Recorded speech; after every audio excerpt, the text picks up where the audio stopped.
ये देखो model paper 4, इसके बाद लास्ट पेपर है अब, जिसमें खत्म ठंड 18 क्वेश्चन आएंगे एक एक नंबर के, इसलिए लिख रखा है 18 गुणा 1। पहला प्रश्न है आपका, यदि दो परिमेय संख्याओं के लिए क्या बराबर है, लसर और मतलब दो संख्याएं उनके लिए लसर मसर बराबर है, तो बताओ वह संख्याएं कैसी होगी।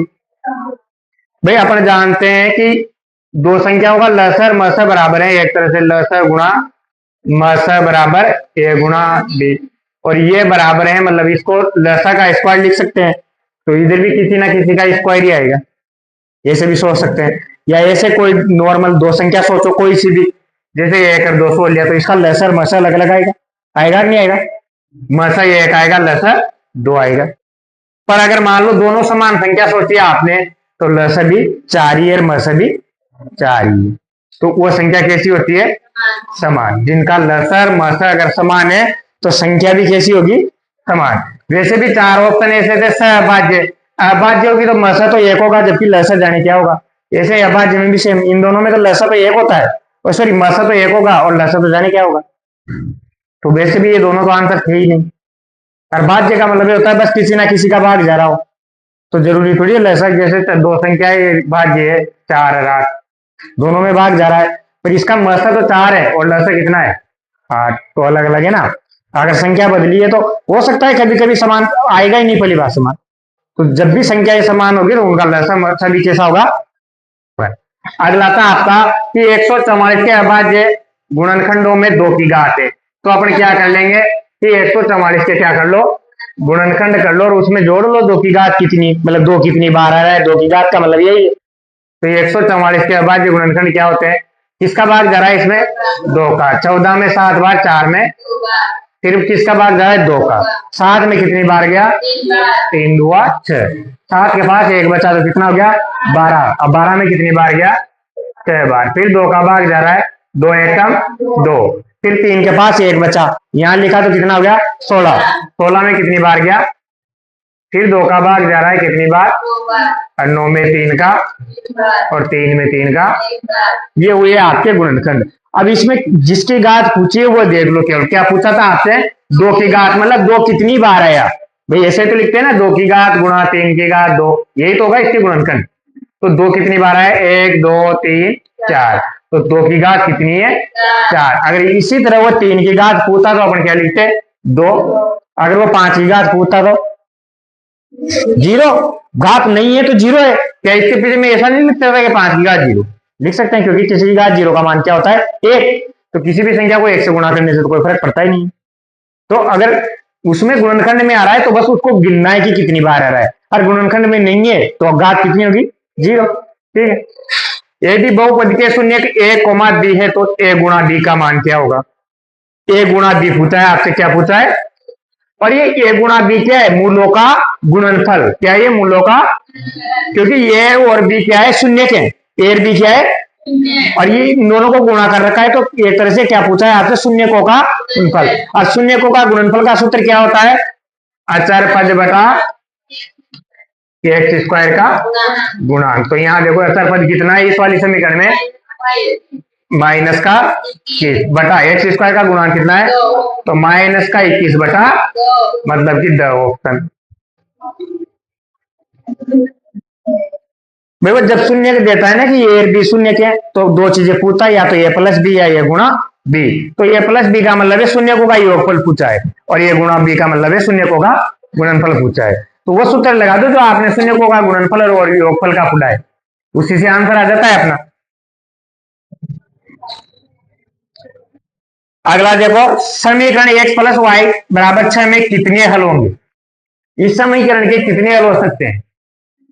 देखो अगर 2 समीकरणें होती है तो अपन ने कंडीशन पढ़ी है कि a1 बटा a2 b1 बटा b2 c1 बटा c2 से अपन बताते हैं कि अनंत हल होंगे, एकल होगा, कोई हल नहीं होगा, ऐसे बताते हैं। पर जब समीकरण एक ही हो तो उसके अनंत हल हो सकते हैं। क्यों हो सकते हैं, उसका कारण देखो क्या आ रहा है आपके x प्लस वाई बराबर 6, क्या ये x का मान 0 रख दो तो बताओ y का मान कितना हुआ 6, क्या ये इसका हल नहीं है। हल का मतलब होता है उसको संतुष्ट करना, कि इस मान को अगर मैं इसमें रखूं तो ये बराबर आना चाहिए, तो 0 प्लस 6 इसमें रखूंगा तो क्या 6 बराबर 6 आएगा, या 6,0 रखूंगा तब भी क्या आएगा, 6 + 0 6 आएगा। 3,3 रखोगे तो 5,1 रखोगे तो 1,5 2,4 4,2 100,-6। क्यों 100 तो यहां रखा और इसका मान कितना है, सॉरी -94, माइनस का 94 तो कितना है, अच्छा आया नहीं है। तो ऐसा कुछ भी तो रख सकते हो आप, बस दोनों के बीच में अंतर कितने का होना चाहिए, 6 का। तो एक समीकरण के तो अनंत हल हो सकते हैं, पर अगर समीकरण में 2 है तो फिर वो ये 1/a2 से निकलता है। पर अगर एक समीकरण में चर भी एक ही हो तो, अब इसके कितने हल होंगे,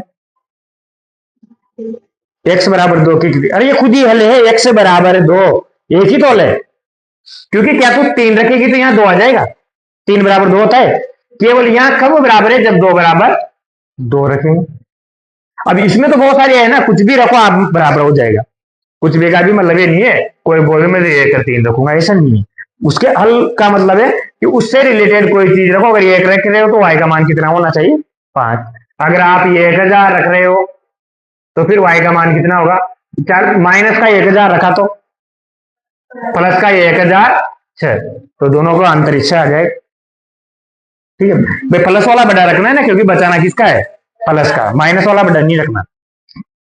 तो एक अगर ये अकेली समीकरण है तो उसके अनंत होंगे, ये अभी तक दिया भी नहीं था तो ये अलग सवाल भी हो गया, ठीक है, अगर ये सभी आ जाए तो। और बाकी तो ज्यादातर सवाल तो वही है जो पहले भी दे रखे हैं, संख्या उनका चेंज हुई। एक समांतर श्रेणी का प्रथम पद और अंतिम पद क्रमशः 2 और 8 है, यन पदों का योग 90 है, तो यन का मान ज्ञात करना है। किसका मान दे रखा है आपको, यन पदों का योग, तो उसका ही सूत्र लगेगा, जो चीज दी हुई है उसी का सूत्र लगाना है। और दिया क्या है, प्रथम और अंतिम पद, तो जब प्रथम और अंतिम पद दिया हो तो योगफल का सूत्र क्या होता है, एन बराबर n/2 a + l। अब इसमें जो जो दिया है रख दो, n पदों का योग कितना है, तो यहां तो आ गया 90 बटा n/2, a का मान प्रथम पद कितना है 2 और अंतिम पद 8, 8 और 2 कितना होता है 10, और 10 में 2 का भाग और 5 इधर गुणा में, तो इधर आते किसका होगा, भाग का, तो n बराबर कितना गया, भाग 2, 5 एकम 4 बचा 9 के पास, 4 यहाँ लिखा तो कितना हो गया 40, और 40 में कितनी बार गया, तो n का मान कितना आ गया 70। भाई समांतर श्रेणी में अगर n पद दिया है तो n पद का सूत्र लगाना है, अगर पदों का योगफल दे रखा है तो योगफल का सूत्र लगाना है। पर योगफल में भी 2 सूत्र होते हैं, अगर पहला लास्ट पद दिया है तो ये वाला सूत्र है, अगर पहला व सार्वंतर दिया है तो फिर n/2 2a + n-1 d वो वाला लगेगा, उसमें सार पूर्ण संख्याओं का योग है। क्या पूछा है आपसे, प्रथम 11 पूर्ण संख्याओं का योग है। पहली बात तो पूर्ण संख्या कहां से स्टार्ट होती है, 0 से, कहां से स्टार्ट होती है 1 2 ऐसे चलती है ना, और 11 है, अब 11 है तो आपको पता लग जाएगा लास्ट संख्या कौन सी है, पर ज्यादा पूछे तो फिर भी पता लग जाता है, वैसे एक कम कर दो भाई, 11 है तो लास्ट पद कौन सा होगा 10, क्यों होगा 10, अरे टोटल 11 है ना, इधर 0 1 से लेकर 10 तो 10 हो गई, और एक 0 जी 11 हुआ कि नहीं हुआ। अब आपको क्या निकालना है, योग, तो ये से दोनों सूत्रों से कर सकते हो आप, जिससे भी आपकी इच्छा है उससे दोनों सूत्र काम करेंगे। इससे करेंगे n/2 a + l, तो देखो n का मान कितना है 11, प्रथम पद क्या है 0 और अंतिम पद क्या है 10, तो 11/2 गुणा 10, और 2 से 10 कितनी बार कटेगा, कितना आया। चलो दूसरा सवाल देखो, दूसरा सवाल, दूसरा सूत्र क्या है, एन बराबर n/2 2a + n-1 d, इसमें रखो मान, n का मान कितना है, उसने बोला 11 पद है तो n का मान तो 11 ही लेना है, चाहे प्रथम पद कुछ भी हो। 2a, a का मान कितना है 0, और प्रथम पद कहां से स्टार्ट हो रहा है 0 से, पहला पद वही तो होता है जहां से स्टार्ट होता है, प्लस n-1 मतलब कि 11 - 1, d का मान कितना है, d मतलब सार्वंतर, दूसरे में से पहला घटाओ, 1 में से 0 गया तो 1, 11/2, 0 से गुणा किया तो ये तो क्या हो गया 0, 11 में से 1 गया तो कितना आया, और 10 को 1 से गुणा किया तब भी, और 2 से 10 कितनी बार कटेगा, फिर भी कितना आया।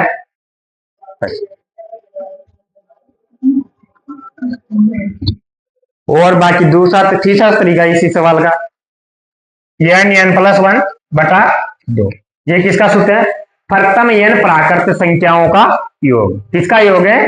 प्रथम n, एक बार दिया भी ना एक्सक्यूशन, तो डायरेक्ट सूत्र भी याद रखना है। प्रथम n प्राकृत संख्या किसका है? और ये क्या है? पूर्ण है। पर ये बताओ, इस जीरो को मिटा दे, क्या है? क्या जीरो को जोड़ने पर कोई फर्क पड़ेगा? भाई जोड़ना है ना, योग ज्ञात करना है, इसका मतलब जोड़ना है जीरो को, तो जीरो को तो किसमें भी जोड़ो कोई फर्क पड़ता ही नहीं है। एक तरह से 10 प्राकृत संख्याओं का योगफल पूछा है आपसे, तो इससे भी हो जाएगा 10 गुणा 11/2। कितना आया? 55। अब आपकी इच्छा है आपको कैसे करना है, और एक तरीका और बताओ। ये कह रहा 1 + 2 + 3 + 4 + 5 + 6 + 7 + 8 + 9 + 10 + 0। जोड़ो, जीरो में 1 जोड़ा तो 1, 1 में 2 जोड़ा 3, 3 में 3 जोड़ा 6, 6 में 4 जोड़ा 10, 10 में 5 जोड़ा तो 15, 15 में 6 जोड़ा तो 21, 21 में 7 जोड़ा तो 28, 28 में 8 जोड़ा तो 36, 36 में 9 जोड़ा तो 35, 36 में 9 तो 45, 45 में 10 जोड़ा तो 55। ये सबसे आसान तरीका। अगला सवाल है, त्रिभुज एबीसी समरूप है त्रिभुज पीक्यूआर के। दो त्रिभुज दे रखे हैं आपको, एक तो ये बी सी और एक क्या है? P Q R. निम्न में से कौन सा कथन असत्य है? देखो सीधी सी बात है, चाहे भुजा हो या कोण हो, जैसे बराबर कौन होगा इसमें मैं बताऊं, बिना चित्र बनाए बता रहा हूं, कोई चित्र की जरूरत नहीं है, बराबर कौन होगा। अगर कोण की बात करें, कोण ए किसके बराबर होगा? कोण बी किसके बराबर होगा? कोण सी किसके बराबर होगा? क्रम से होता है, जैसा आगे क्रम है वैसा ही पीछे होता है। क्योंकि भुजाओं की बात आ जाए, ए बी भुजा किसके बराबर होगी? पी क्यू के। ए सी भुजा किसके बराबर होगी? इधर से भी ऐसे लाना है, फल आर तीसरा पी आर के। और जो इसको संतुष्ट नहीं कर रहा वही कैसा है? असत्य। जैसे पहला ऑप्शन है आपका, कोण सी बराबर है कोण आर के, तो देखो क्या सही जगह लिखा हुआ है क्या दोनों? कोण सी भी सबसे लास्ट है, कोण आर भी, इसका मतलब ये सही बात है। उसने क्या पूछा है आपसे? असत्य। बीसी बराबर है क्यू आर के, देखा बीसी पीछे के दो और इधर से भी पीछे के दो ही है, मतलब ये भी सही है। एसी बराबर है क्यू आर के, एसी मतलब पहला और लास्ट, तो यहाँ क्या आना चाहिए था? पी आर, इसलिए ये कैसा हो गया? असत्य, और यही आपका क्या हो गया? आंसर। फिर ये देखो, कोण बी बराबर है कोण क्यू के, बीच वाला, तो दोनों में बीच वाला ही लिया, तो बिना चित्र के भी कर सकते हो अगर असत्य वाला आता है तो, क्योंकि 3 कंडीशन ऐसी होगी जो क्रम से दिया होगा, बाकी एक अलग क्रम बदल गया, वही आपका आंसर है। ठीक है, तो वाई एक्स पर स्थित किसी बिंदु की भुज होती है। अब वाई एक्स पर हो तो भुज क्या होता है? भुज का मतलब एक्स निर्देशांक, तो क्या होता है? 0, और वाई का निर्देश कोटि पूछता तो क्या होता? वाई। अगर वाई ये पूछता कि वाई एक्स पर स्थित बिंदु की कोटि होती है, तो कोटि कितनी होती? वाई, वाई होती। वाई एक्स पर कोई बिंदु होगा तो उसकी कोटि क्या होगी? वाई, पर भुज क्या होगी? 0। ऐसे अगर बिंदु एक्स एक्स पर होता तो कोटि 0 होती, भुज एक्स होता, तो इसका आंसर 0। यदि tan ए बराबर 1 तो sec ए बराबर क्या होगा? क्या होगा? तो वे मैंने हिंदी में लिख रखा है √2। कैसे आएगा? देखो, ये tan का मतलब क्या होता है? लंब बटा आधार, मतलब ये क्या है? 1/1। लंब का मान 1 है और आधार का मान, सेक में क्या आता है सूत्र? सेक का सूत्र क्या होता है? कर्ण बटा आधार, मतलब ऊपर तो कर्ण रखना है, नीचे क्या रखना है? आधार। और कर्ण का मान किससे निकालेंगे? पाइथागोरस। पाइथागोरस प्रमेय क्या कहते हैं कि कर्ण का स्क्वायर किसके बराबर होता है? 1 + 1, और इधर से स्क्वायर हटेगा तो इधर क्या लगेगा? और 1 कितना होता है? तो बताओ, √2/1। आंसर। एक नदी के ऊपर एक पुल नदी के साथ 45 डिग्री का कोण बनाता है। एक नदी के ऊपर क्या है? मान लो ये नदी है और नदी के ऊपर ये एक पुल है, जो नदी के साथ कितने डिग्री का कोण बना रहा है? मतलब ऐसा तिरछा पुल होता है ना, ऐसा होगा ये, जब भी तो कोण बना रहा है, तिरछा पुल होगा जब भी तो कोण बना। तो नदी के साथ कितने डिग्री का कोण बना रहा है? 45 डिग्री का कोण है। यदि नदी के ऊपर पुल की लंबाई 100 मीटर है तो नदी की चौड़ाई ज्ञात कीजिए। क्या ज्ञात करनी है? नदी की चौड़ाई। जैसे ये नदी है, नदी के ऊपर ये एक पुल है जो नदी के साथ कितने डिग्री का कोण बना रहा है? 45 डिग्री का। और इस पुल की लंबाई कितनी है? 100 मीटर, मतलब ये तिरछी लंबाई तो कितनी हो गई? 100 हो गई। भाई नदी तो स्थायी रहेगी ना नीचे, ठीक है। अब इसको अपने को तो समकोण त्रिभुज बनाना है, तो ऐसे बना दो। ठीक है, अपन बना सकते हैं ना, अपनी इच्छा है वो तो। इधर की लाइन में उसने कुछ बोला ही नहीं। ठीक है, अब देखो आपको ये चौड़ाई ज्ञात करनी है, मतलब इस ए बी का मान ज्ञात करना है। तो बताओ ये ए बी क्या है? ये तो कर्ण है, ये क्या है और ये क्या है? थीटा के सामने लंबोता, ये क्या है? आधार। अब बताओ आधार और कर्ण किस में आता है? कोस थीटा बराबर कितना हो गया? आधार बटा कर्ण कितना है? तो थीटा का मान कितना है? कोस 45। तो कोस 45 का मान कितना होता है? कोस 45 का मान, कोस 45 जो साइन 45 वही कोस 45, 1/√2। तो ये तो आ गया 1/√2। और ये 100 बताओ इधर भाग में, तो इधर जाते किसका होगा? तो 100 बटा कौन सा आंसर है? ये v का मतलब रूट है, यहाँ v का मतलब क्या है? वो मोबाइल में रूट का निशान नहीं आता है, इसलिए मेरा नाम लिख देता हूं मैं, V4 विजय कुमार। v का मतलब रूट, ये v मैंने बना रखा है ऐसे, जहां भी v लिखता हूं उसका मतलब रूट होता है। क्योंकि भाई नदी तो नीचे जमीन पे रहेगी, पुल, अब उसने बोला देखो पुल ऐसा भी बना सकता था, पर 45 डिग्री का कोण भी तो बनाना है ना। तो कोण बनाना है, इसका मतलब ऐसा तिरछा पुल होगा, सीधी सी बात है। और अपने को 90 डिग्री का कोण बनाना है, तो यहां बनेगा वो, अब यही तो बचा है एक जगह। अब इसकी लंबाई 100 है और ये कोण 45, तो अपने को जो ज्ञात करना है वह, और जो याद है वह, इन दोनों के बीच में सूत्र लगा दो। तो अपने को ज्ञात करना था आधार दिया हुआ है कर्ण, तो आधार कर्ण किस में होता है? या तो कोस में या सेक में। सेक में भी होता है, सेक थीटा में भी लगाओगे तब भी आंसर आ जाए। एक वृत्त की कुल कितनी स्पर्श रेखाएं खींची जा सकती है? वृत्त पर कुल, देखो एक वृत्त पर कितनी खींची जा सकती है? अनंत। एक वृत्त के एक बिंदु पर कितनी खींची जा सकती है? एक। तीनों में अंतर याद रखना, तो वो तो अलग ही है, चलो बाहर से खींचते हैं तो 2 ही है, वो तो ठीक है। पर ये इस लाइन में याद रखो कि एक वृत्त पर कितनी खींच सकते हैं? अनंत। और एक वृत्त के एक बिंदु पर कितनी खींच सकते हैं? एक। तो इन दोनों में कंफ्यूज मत होना, ठीक है। तो क्या आएगा आंसर?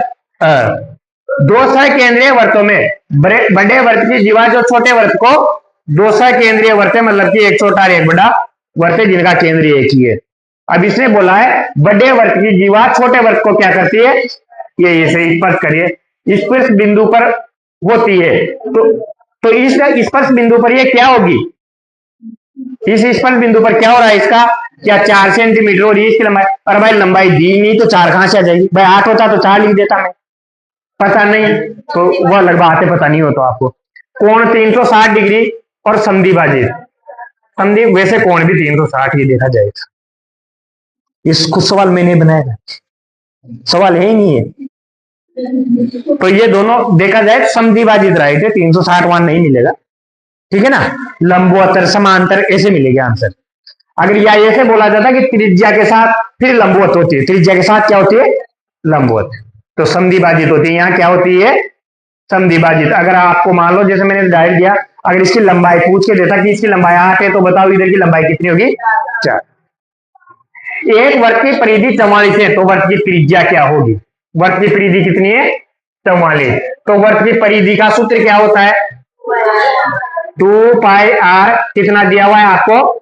44। 2 की जगह तो 2, पाई की जगह कितना? आर की जगह, यही तो पूछा है त्रिज्या कितनी है। अब जो जो गुणा में है वो तो कहां चल जाएंगे? भाग में। और जो भाग में था वो कहां गया? और 22 से कम 22, 22 दुआ, और 2 से 2 भी कट गया। बताओ आर का मान कितना आ गया?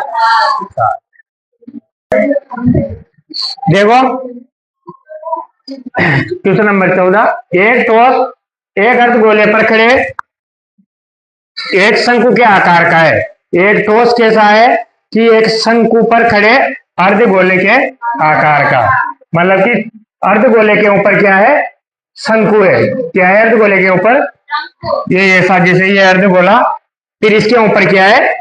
ये एक शंकु है, ये ऐसी आकृति बनी हुई है। अब इसका आपसे क्या पूछा है? आयतन। तो बताओ इसका आयतन किस किस के बराबर होगा? अब ये अवसर देखा है ना, तो थोड़ा छोटा करना है। वैसे पिछली टेस्ट में 4 नंबर में था, मॉडल पेपर 3 में कितने नंबर में था? यही क्वेश्चन 4 नंबर में। अब यही क्वेश्चन 1 नंबर में, देखो ये उसी क्वेश्चन को 1 नंबर में भी पूछ सकते हैं, 4 में भी पूछ सकते हैं। छोटा करना है तो छोटा कैसे करेंगे? अब कि आयतन क्या होगा? शंकु का आयतन प्लस अर्धगोले का आयतन। अर्धगोले के आयतन का सूत्र कितना होता है? 2/3 पाई आर प्लस शंकु का आयतन क्या होता है 1/3 पाई आर स्क्वायर ये। आपने को पता है कि त्रिज्या मतलब आर का मान 1 है और इसकी ऊंचाई भी किसके बराबर है त्रिज्या के, मतलब कि इसका मान भी कितना है। और किसी की जगह 1 रखेंगे तो कोई फर्क पड़ेगा क्या, 1/3 1 ही होगा। और ये को किसी से भी गुणा करो तो ये क्या आएगा 2π/3। यहाँ भी 1 रखेंगे तो सारा 1 ही बनेगा, तो क्या आएगा π/3। और लसा कितना आया और ऊपर का ऐसा कैसा जुड़ जाएगा क्योंकि नीचे सेम संख्या है, तो 2π 1π कितना हो गया और 3 से 3 कट गया कितना आया। तो देखो 1 नंबर में 3 4 लाइन में कर दिया मैंने, तो 1 नंबर में आई तो छोटा से छोटा और 4 नंबर में आ जाए तो फिर अच्छा करना है बड़ा। तो इसका आंसर हो गया 5 सेंटीमीटर की घात 3। एक घन का आयतन ज्ञात कीजिए, घन का पृष्ठीय क्षेत्रफल कितना है 384। अब देखो घन का पृष्ठीय क्षेत्रफल दिया हुआ है आपको, पृष्ठीय क्षेत्रफल कितना है 384।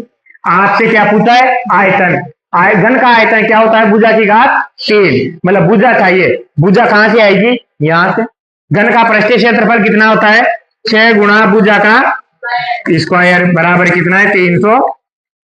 अब ये 6 इधर गुणा में है उधर जाते हैं किसका होगा भाग का, तो 6 का भाग 2 कितना आया 36 में 38 में कितनी बार गया 6 बार, फिर कितना बचा 2 अति 24 हो गया, 24 में कितनी बार गया 4 बार। तो भुजा का स्क्वायर कितना आया 64, भुजा का स्क्वायर तो 64 आया ना, तो भुजा का मान कितना आ जाएगा 8। अब आपको निकालना क्या है आयतन, तो आयतन का सूत्र क्या होता है भुजा की घात 3, मतलब 8 को कितनी बार गुणा करना है 3 बार। तो 8 को 8 से गुणा किया था तब तो क्या रहा था 64, अब 64 को 8 से गुणा करेंगे तो 512। ये रहा आपका आंसर। माध्य वो माध्यक दिया हुआ है और आपसे क्या पूछा है बहुलक, तो देखो माध्य माध्यक बहुलक का तीनों का कोई सूत्र है क्या है ना, तो उससे निकलेगा सूत्र क्या है 3 गुणा माध्यक बराबर बहुलक प्लस 2 गुणा, ये सूत्र है। अब इस सूत्र में अगर 2 चीजें दे रखी है तो तीसरी चीज अपन निकाल सकते हैं। क्या क्या दिया हुआ है अपने को, माध्य तो 14 है, माध्य कितना है 15, तो ऐसा ऐसा लिख दो माध्य की जगह तो कितना रखना है 15। देखो आगे माध्य लिखा हुआ है पीछे माध्यक लिखा हुआ है, तो आगे जो लिखा हुआ है वो माध्य है, जो पीछे लिखा हुआ है वह माध्यक है, तो माध्य की जगह 15, बहुलक नहीं पता प्लस 2 गुणा माध्य का मान कितना है 14, 15 को 3 से गुणा किया तो 14 को 2 से गुणा किया तो, पर इधर आते किसका हो गया माइनस का। बताओ 45 में से 28 गया तो कितना बचा 43 में से 28 घटाना है 17 बचेगा शायद, 17 बच रहा है ना। अरे 28 में 10 जोड़ो कितना हुआ 38, 38 में 2 जोड़ा तो 40, 40 में 5 जोड़ा तो 43 हो गया ना, तो कितना आया 17। तो बहुलक निम्न प्रेक्षणों को आरोही क्रम में व्यवस्थित किया गया है, मतलब वो ये बोल रहा है कि ये पहले से आरोही क्रम में है, उसने तो बोला कि निम्न प्रेक्षणों को आरोही क्रम में व्यवस्थित किया गया है। अगर आपसे करवाता तो क्या बोलता निम्न प्रेक्षणों को आरोही क्रम में व्यवस्थित करो, पर उसने नहीं बोला आप व्यवस्थित क्रम में, उसने पेपर वाले ने खुद ने आरोही क्रम में दे रखा है, मतलब बढ़ते क्रम में। देखो 29 32 48 50, फिर यहाँ 50 से बढ़ा ही होगा जो भी है, फिर ये उससे भी बढ़ा होगा जो भी है, और 72 से छोटा होगा, मतलब 50 और 72 के बीच की संख्या है बीच में, ठीक है। तो और इनका माध्यक कितना है 63, तो के का मान ज्ञात करो। पहले तो ये गिन लो कि संख्या कितनी है, देखो n का मान कितना है यहाँ पर 1 2 3 4 5 6 7 8 9 10। अब ये तो विषम सम आ गया, और जब सम होता है तो अपन माध्य कैसे निकालते हैं, बीच की 2 संख्याओं को जोड़ के 2 का भाग दे देते हैं, ये तो करते हैं ना भाई सूत्र। अगर सूत्र से करना चाहो तो अगर ये विषम संख्या होती तो केवल बीच का एक पदांश होता है, कौन सा वाला n+1/2वां पद, पर इसमें कैसे निकालेंगे n/2वां पद प्लस n+2/2वां पद, और इस दोनों पदों में किसका भाग देना है 2 का।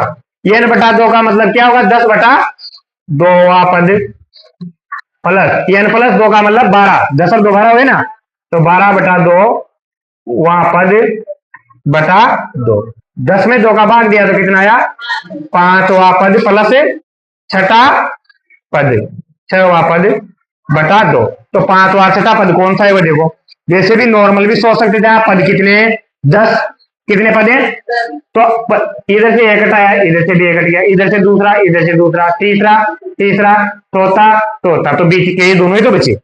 वैसे भी यही बचते, अगर आप बिना सूत्र के करते तब भी बीच में यही बचने हैं। और वैसे भी वही है, देखो 1 2 3 4 5वां पद ये रहा, छठा पद ये रहा, तो इन दोनों को जोड़ना है, तो k प्लस 2 बटा 2। आंसर कितना आ रहा है, उसने खुद ने आंसर दे रखा ना कि माध्य कितना है, तो इसका मतलब इसका उत्तर कितना आना चाहिए 63। अब ये 2 इधर जाएगा तो क्या होगा, गुणा होगा 63, और के में के जोड़ा तो कितना हुआ, ये तो हो गया 2k बराबर 2k प्लस 2 बराबर 63 गुणा 2। ये 2 भी उधर गया तो किसका होगा, माइनस का, और इसको गुणा करो 3 दुआ 6 दुआ 126 में से 2 गया तो कितना बचा 100, और ये 2 गुणा में तो किसमें आएगा, भाग में, तो बताओ के बराबर कितना गया, 6 दुआ 12 2 दुआ 4, तो के बराबर 62। समांतर श्रेणी है तो रिक्त स्थान भरो, इनमें दोनों में क्या क्या आएगा। अब मैंने बोला था आपसे कि जब भी आसपास के पद दिए हो और बीच का पद पूछा हो तो क्या करोगे, उसको जोड़ के 2 का भाग दे दो। देखो यहाँ ये आसपास के दे रखे और बीच का पूछा है, तो पहले तो क्या करेंगे, क्योंकि रिक्त स्थान है ना, केवल आंसर से मतलब है कैसे भी निकालो, तो दोनों को जोड़ो, 13 और 3 16 बटा 2 कितना होता है, तो इसका मतलब यहाँ तो कितना आएगा। अब क्रम देखो, 3 में कितना जोड़ा, जब 8 आया, 8 में कितना जोड़ा, तो फिर 5 ही तो जुड़ेगा। समांतर श्रेणी ऐसे तो चलती है, तो बताओ 13 में 5 जोड़ा तो ऐसे जल्दी होता है सवाल, ठीक है, क्योंकि पहले उसको वो निकालो जो आसानी से निकल रहा है। फिर देखो सभी वर्ग वर्त होते हैं, कैसे होते हैं, समरूप होते हैं। साइन ए बराबर 1 बटा 2, कोस बी बराबर 1 बटा 2, ए प्लस बी का मान क्या होगा, मतलब थीटा का मान पूछा है, तो बताओ 1 बटा 2 साइन में कब आता है, किस में आता है, 45 में नहीं आता, 30 पे आता है, और इधर कब आता है, कोस में 1 बटा 2 60 पे, तो 60 और 30 कितने हो गए, तो ए प्लस बी का मान कितना है 90। को 2 बिंदुओं पर प्रतिच्छेद करने वाली रेखा को कहते हैं। वर्त को कितने बिंदुओं पर प्रतिच्छेद कर रही है, प्रतिच्छेद का मतलब है बाहर भी निकल सकती है, ठीक है, तो इसको क्या कहते हैं, छेदक रेखा। क्या कहते हैं, छेदक रेखा। भाई एक बिंदु पर आए तो स्पर्श रेखा, अगर वर्त के 2 बिंदुओं को मिलाए तो जीवा, अगर 2 बिंदुओं को मिलाए तो क्या है, जीवा, पर 2 बिंदुओं पर प्रतिच्छेद करे तो छेदक रेखा। इन दोनों में अंतर है, ये जीवा तो 2 बिंदुओं को मिलाती है, और प्रतिच्छेदी रेखा क्या करती है, 2 बिंदुओं पर प्रतिच्छेद करती है, छेदक रेखा है, ठीक है। उस घटना की प्रायिकता जिसका घटित होना निश्चित हो कितनी होती है, 1, और ऐसी घटना क्या कहलाती है, निश्चित घटना, ठीक है।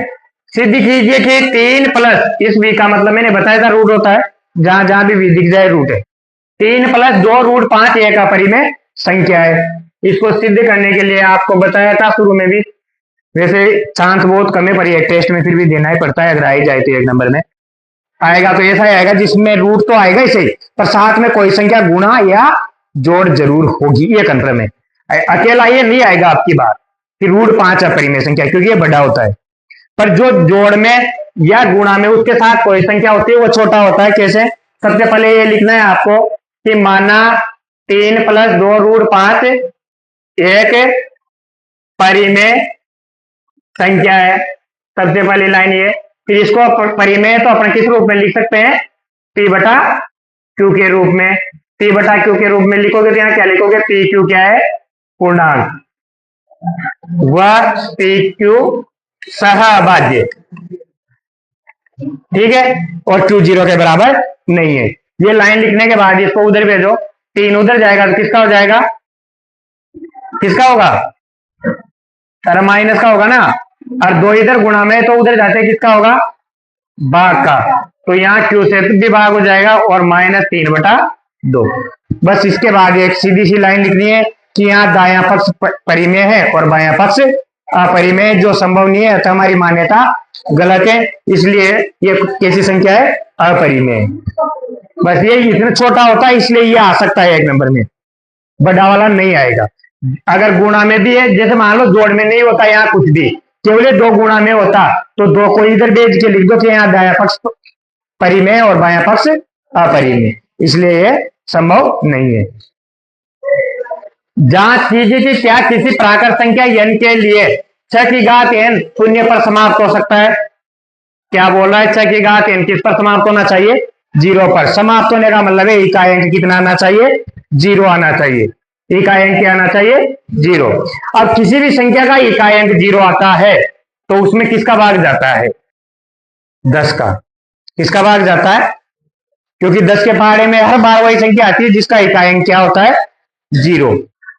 10 के पहाड़े में 10 एकम 10, 10 2 20, यही तो आता है ना। क्या इसके बीच में कोई और संख्या है क्या जिसका इकाई अंक 0 आ रहा हो, उसमें किसके पहाड़े में आती है ये सब संख्याएं, 10 के पहाड़े में आती है। तो यहां लिखना है कि हम जानते हैं कि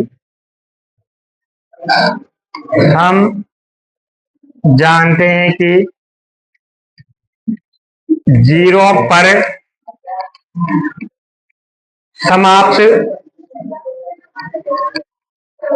होने वाली संख्या के गुणनखंड 2 गुणा 5 होंगे। देखो जिसमें इकाई अंक 0 आ रहा है, किसका भाग जा रहा है, 10 का। और बताओ 10 को अभाज्य गुणनखंड के रूप में क्या लिखोगे, 2 गुणा 5। अभाज्य का मतलब होता है जिसमें किसी का भी भाग नहीं जाता। तो ऐसी संख्या है, एक तो 2 है, एक कौन है, 5। अगर कोई संख्या 2 गुणा 5 के रूप में लिखी हुई है तो ये कन्फर्म है उसका इकाई अंक क्या होगा, 0। क्योंकि 2 गुणा 5 क्या बनाता है, 10 बनाता है। और 10 को किसी से भी गुणा करो, किसी भी संख्या से गुणा कर लो, जैसे 325 से 10 को गुणा करो, बताओ इकाई अंक 0 आएगा कि नहीं आएगा। फिर चाहे कोई भी संख्या हो, अगर वो संख्या 10 से गुणा हो रही है तो उसका इकाई अंक हमेशा क्या होगा, 0। तो 10 इकाई अंक 0 पर समाप्त होने के लिए यह आवश्यक है कि उसमें गुणनखंड क्या होना चाहिए, 2 गुणा 5। पर यहां आपको क्या दिया हुआ है, 6। क्या दिया हुआ है, 6 की घात n, मतलब 6 है। अब 6 के गुणनखंड क्या होते हैं बताओ, 2 गुणा 3। क्या यहाँ 2 गुणा 5 आया क्या, भाई इसकी घात n का मतलब कुछ भी हो सकता है, 1 2 3 4 5 6 7 8 10 कुछ भी हो, उससे मतलब नहीं है कि 2 10 बार आ रहा है, 20 बार आ रहा है। पर क्या 5 आ सकता है क्या इसके गुणनखंड में, नहीं आ रहा ना, क्योंकि इसके गुणनखंड आपको ये नहीं देखना कि घात कितनी, आपको जो संख्या बोली है उसके गुणनखंड कर गए। अगर उसके गुणनखंड 2 गुणा 5 हो जाते हैं, क्या होते हैं, 2 गुणा 5, तो वह संख्या 0 पर समाप्त होगी, अन्यथा नहीं होगी। क्योंकि 0 पर समाप्त होने के लिए किसी भी संख्या को किससे गुणा होना पड़ता है, 10 से। और 10 के गुणनखंड क्या होते हैं, 2 गुणा 5। तो अपन यहां लिख देंगे, यहां गुणनखंड में 2 गुणा 5 नहीं है, अतः 6 की घात n 0 पर समाप्त नहीं होगी। शून्य, किसी भी चीज के शून्य निकालने का मतलब क्या होता है, उसको 0 के बराबर कर दो, चाहे 2 घात का है या 1 घात का है, जिसके भी शून्य निकालने हैं उसको किसके बराबर कर दो, 0 के। और उसको 0 के बराबर करने के बाद शून्य क्या होते हैं, जो चर हैं x y z उनके मान ही क्या कहलाते हैं, शून्य। मतलब यहां से आपको जी x का मान निकालना है, अगर 2 घात की समीकरण होती तो फिर भी गुणनखंड करते, पर समीकरण ही 1 घात की तो जरूरत ही नहीं है गुणनखंड करने की। तो x का मान डायरेक्ट आ रहा है यहाँ से, ये 4 इधर माइनस का है तो उधर जाते हैं, किसका होगा, प्लस का। और ये 3 गुणा का है तो किसका हो जाएगा, भाग का। तो x बराबर कितना आ गया, 4/3। एक टैक्सी का किराया प्रथम किलोमीटर के लिए 25 रुपए, मतलब 1 किलोमीटर, शुरू में 1 किलोमीटर जब वो चलती है तो 1 किलोमीटर के लिए किराया कितना है, 25 रुपए। तथा उसके बाद प्रति किलोमीटर 17 रुपए है, तथा फिर उसके बाद कितना है, 17 रुपए प्रति किलोमीटर है। यदि एक व्यक्ति 1 किलोमीटर दूरी तय करने पर y रुपए किराया देता है तो इसे बीजगणित के रूप में व्यक्त कीजिए। अब असद में भी आ सकता है ऐसा सवाल, इसकी कौन सी समीकरण है, कोई भी थ्योरी दे सकता है कि 7 केले इतने के, 8 केले इतने के आते हैं, तो बताओ समीकरण क्या बनेगी।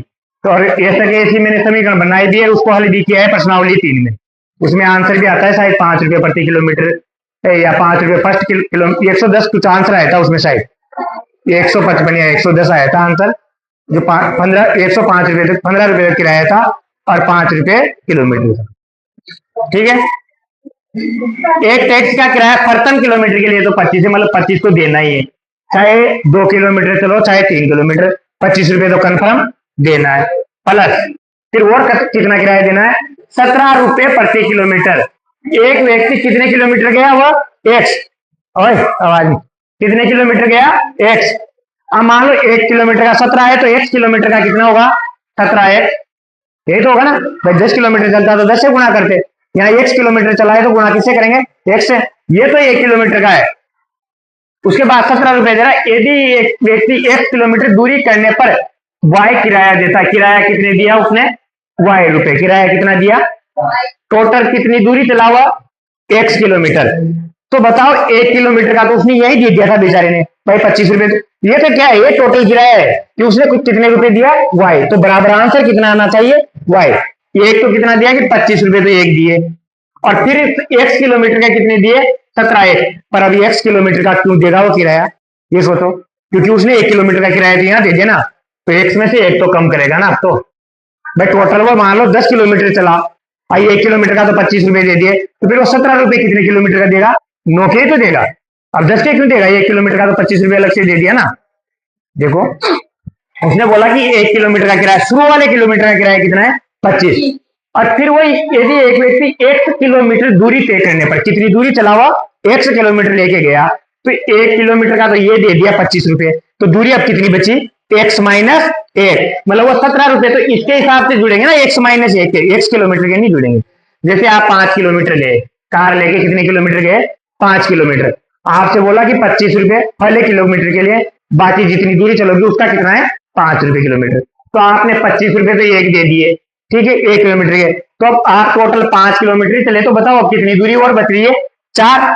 तो 25 रुपए थोड़ी दोगे, अब कितना दोगे, 4 पंजे 20 रुपए, 5 रुपए प्रति किलोमीटर दे रहे हो, तो अब कितना रुपए दोगे, केवल 20 रुपए। तो ये अंतर है, ये यहाँ गलती हो जाती है सबसे ज्यादा।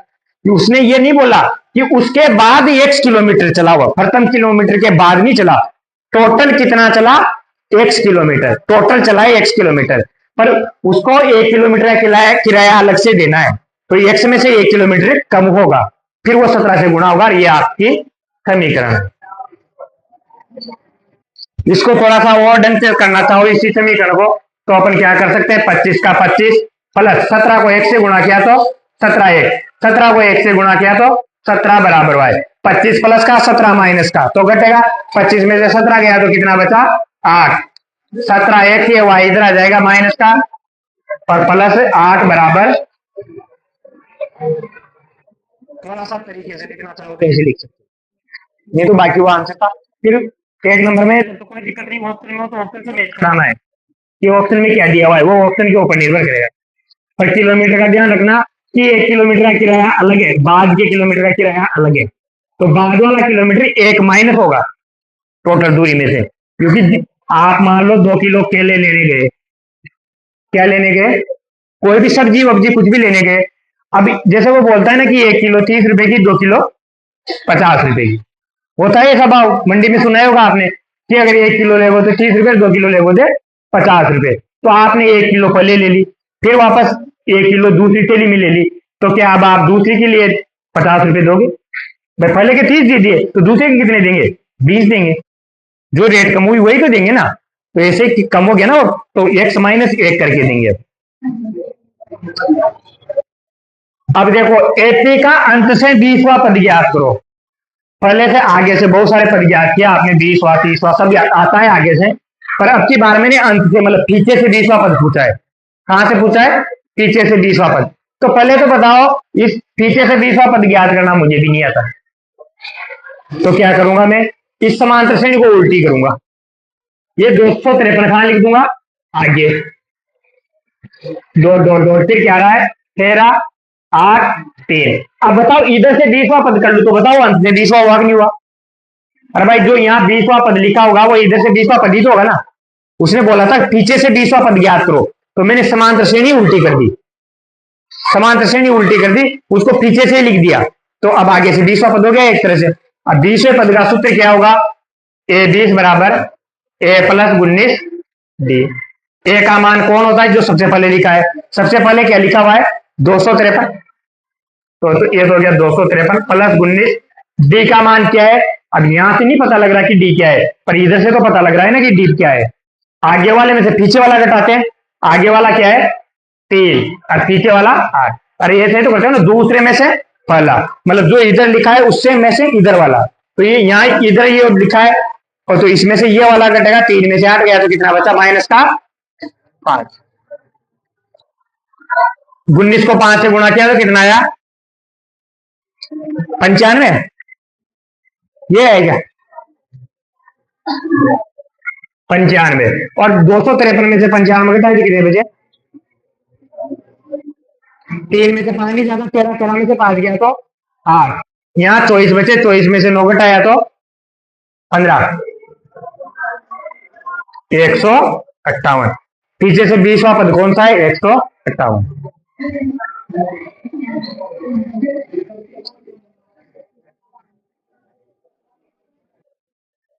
अगर अंत से पद पूछा जाता है, समांतर श्रेणी को उल्टा कर दो। समांतर श्रेणी को क्या कर दो, उल्टा। उल्टा करते हैं ये चेंज तो ये होता है कि प्रथम पद चेंज हो जाएगा। क्या चेंज होगा, प्रथम पद, क्योंकि आगे पीछे पीछे का आगे लिख दोगे आप। ये एक चेंज होता है सार्वंतर। जैसे आपकी समांतर श्रेणी का सार्वंतर +5 था, देखो सार्वंतर कितना था, दूसरे में से 8 में से 3 गया तो कितना था 5 प्लस का था। पर आप समांतर श्रेणी उल्टी कर रहे हो तो माइनस का होगा ना, क्योंकि देखो बड़ी से छोटी संख्या की तरफ जा रहे हो।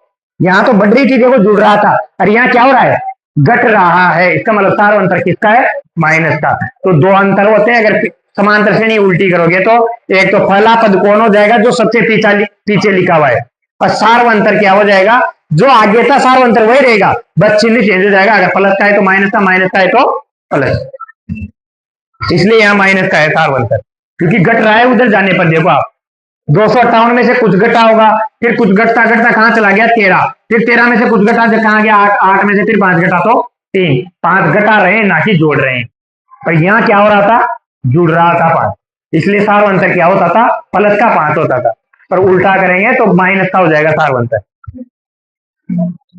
अगला क्वेश्चन, आकृति में ए और बी की बीच की दूरी निकालने के लिए किसका प्रयोग करेंगे। उसने नहीं पूछी कि दूरी क्या होगी, उसका एक भी नंबर नहीं है। अगर कोई बच्चा ये लिखता है कर्ण स्क्वायर आधार स्क्वायर फिर इसकी दूरी निकालता है, कोई नंबर नहीं है उसका। उसने केवल ये पूछा है किसका प्रयोग करेंगे, तो किसका प्रयोग करोगे आप, पाइथागोरस प्रमेय, ये इसका आंसर है। क्वेश्चन करने के लिए नहीं था वो कि भाई वो 45 का स्क्वायर करना है, इसका आंसर था पाइथागोरस प्रमेय। इसको हल करने के लिए किसका दूरी का उपयोग करेंगे अपन, पाइथागोरस। समकोण त्रिभुज में वही तो लगाते हैं कर्ण के लिए। कोस स्क्वायर 60, मतलब कोस 60 का मान कितना होता है 1/2। कोस 60 का मान कितना होता है, ये मान तो आपको याद रखने, अगर ये मान याद है तो सवाल होगा, नहीं तो नहीं होगा। कोस 60 का मान होता है 1/2, पर कोस स्क्वायर है तो यहाँ भी क्या जाएगा 1/2 का स्क्वायर प्लस 4 सेक 30। सेक 30 किसका उल्टा है, कोस 30 का। और कोस 30 का मान कितना होता है √3/2। तो √3/2 का क्या है स्क्वायर, सेक स्क्वायर है ना, तो इसका भी आ गया स्क्वायर माइनस tan45 का मान क्या होता है 1, और 10 का स्क्वायर है तो 1 का भी क्या हो जाएगा square. Sine square 30 plus cos square 30, अगर इसका मान रखो अच्छी बात है, नहीं रखो तो बहुत अच्छी बात है। क्यों, क्योंकि छोटा सवाल हो जाएगा अगर मान नहीं रखोगे तो, मान रखोगे तो सवाल बड़ा होगा। क्योंकि ये क्या लिखा हुआ है sine square theta plus cos square theta, दोनों जगह थीटा का मान सेम है ना, यहाँ भी 30 है यहाँ भी। और sine square theta plus cos square theta कितना होता है 1। अगर आप उसकी जगह 1/2 लिखोगे, फिर लसल लोगे, मतलब क्या लिखोगे साइन 30 की जगह, साइन 30 की जगह तो रखोगे आप 1/2, और कोस 30 की जगह रखोगे √3/2, फिर 2 लसा आएगा, वो काटोगे आप तो बात तो बराबरी है ना, स्क्वायर करोगे उसका। तो इससे अच्छा है अगर थीटा सेम है तो अपने सूत्र पढ़ा है कि sine square theta plus cos square theta क्या होता है 1, इसलिए यहाँ पे 1 आ गया। वहां क्या बचा 5 गुणा 1/2 का स्क्वायर, मतलब 1 का स्क्वायर तो 1 और 2 का स्क्वायर 4 प्लस 4 गुणा, यहाँ है √3 का स्क्वायर कितना होगा 3 और 2 का स्क्वायर 4 माइनस का 4 से 4 क्या बचा 5/4 प्लस यहाँ क्या बचा है 3 और यहाँ क्या है माइनस का 1, 3 में से 1 गया तो कितना बचा प्लस का 2। अब लसा कितना आ रहा है 4, यहाँ लसा कितना आ रहा है 4, तो 5 + 8 बराबर कितना आ गया? 13/4।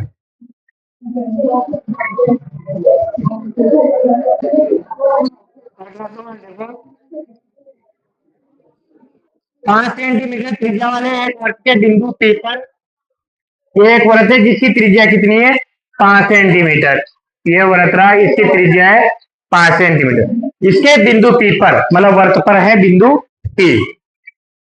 PQ एक केंद्र O से जाने वाली एक रेखा से बिंदु Q पर इस प्रकार मिलती है कि ये इस प्रकार मिलती है कि ये कितनी है? 13। OQ कितनी है? ये O है, ये Q है। तो PO की लंबाई नहीं, PQ की लंबाई ज्ञात कीजिए।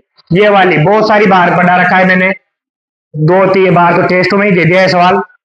कभी तो यहाँ 13 देता हूं तो 112, एक बार तो 12 आता है, एक में √119 आता है आंसर। वो निर्भर करता है कर्ण पूछा है क्या पूछा है। अब देखो ये 90 है ना, तो 90 के सामने क्या है? कर्ण। कर्ण सबसे बड़ा है, इसका मतलब अब आधार क्या हो सकता है? 12, क्योंकि 5, 12, 13 त्रिकोणमिति त्रिक होती है, इसलिए इसका आंसर कितना है? 12।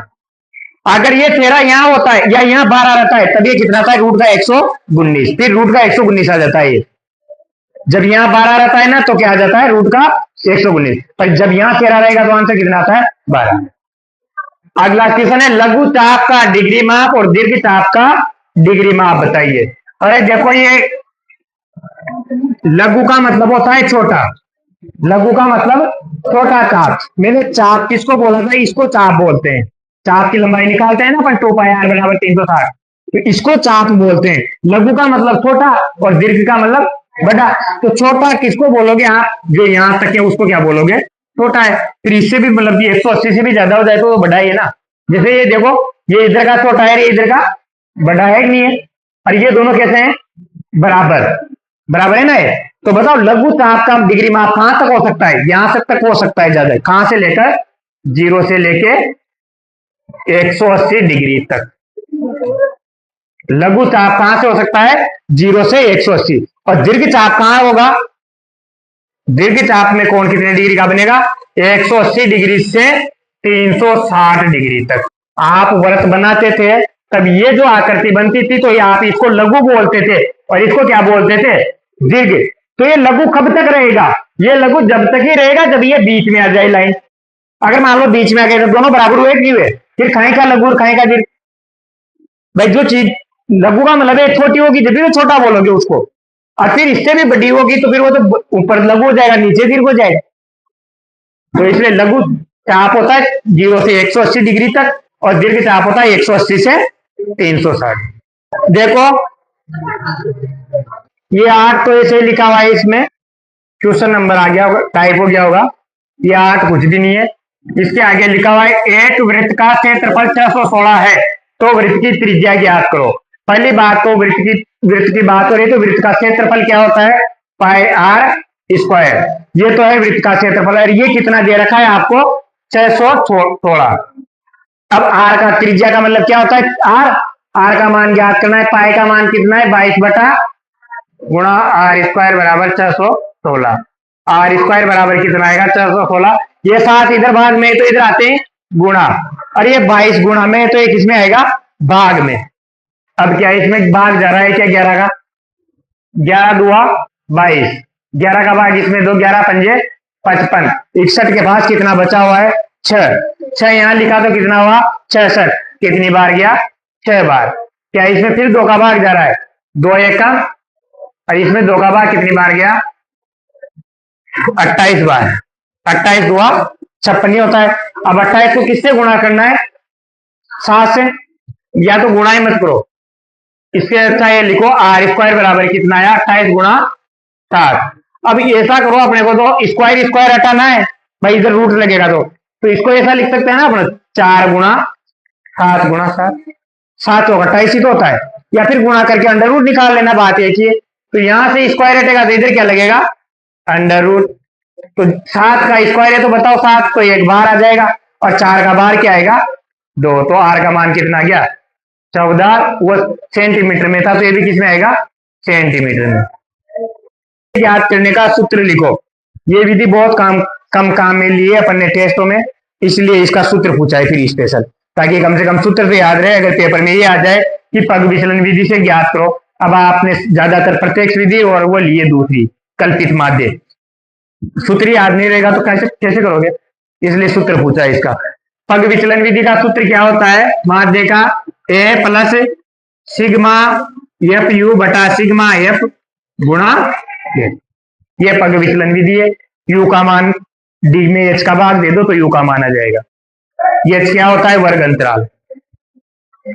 आगे पूछा है आंकड़ों का परिसर ज्ञात कीजिए। वर्ग चिन्ह पूछ लिया मैंने, अब पहले आ गया अवसाद में आ गया था ना वर्ग चिन्ह, इसलिए परिसर पूछा है। परिसर क्या होता है, सबसे बड़े मान में से सबसे छोटा मान घटा दो। परिसर का सूत्र ही यही है कि अधिकतम मान माइनस, बस सूत्र भी लिखोगे तो ये है अधिकतम मान माइनस न्यूनतम मान। तो अधिकतम मान कितना है यहाँ पर 25, और माइनस न्यूनतम मान सबसे छोटी संख्या कौन सी है 8 12 4 25 3, तो 25 में से 3 गया तो यही इस क्वेश्चन का आंसर था।